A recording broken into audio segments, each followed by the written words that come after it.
Hey all, David here from The Thirsty Mage, and I'm here with a preview of 2084, a new first-person shooter from developer Feardemic.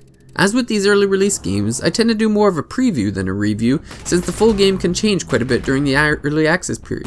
So what I've got for you today is just some highlights of what I've liked so far, and I'd like to point out some areas where it could use some improvement. Let's start off with the design. I'm digging the claustrophobic vibes I get from the environment. Walking through tight corridors with lots of twists and turns has been pretty exciting, with just a hint of anxiety. A zombie screams, signals an attack is on the way, so I would find myself anxiously turning around or ducking for cover while trying to figure out where they would spring out from. Without a map, it could have been pretty easy to get lost, but thankfully the designers have made sure to throw up some signs and some clues on which way you should be going in the intended direction. The small details that you can find on the walls and in rooms with electronics is pretty decent, and they do a good job of having actionable items stand out from the background. Mechanically speaking, 2084 is pretty solid. Movement is smooth and fluid, and the aiming is fairly easy and accurate.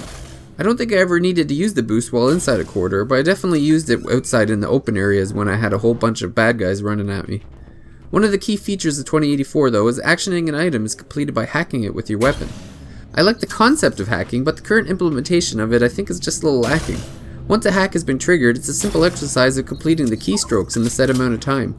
It's not exactly a challenge, and it seems like a missed opportunity where they could have added in some kind of puzzle mechanic that would have been much more engaging. With the number of hackable items, I can understand not wanting to slow down the pace, but I think maybe the more meaningful items need a more complex and thought-inducing challenge. Combat is fairly simple. You've got one gun that shoots either an electronic bullet or a shock grenade.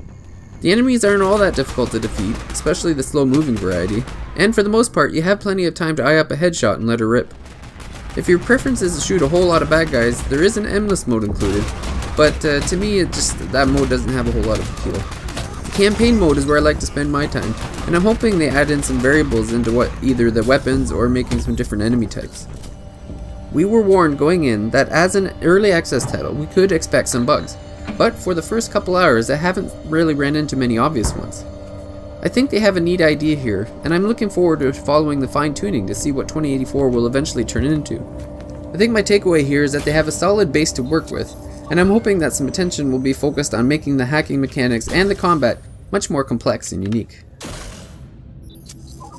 Thank you for watching.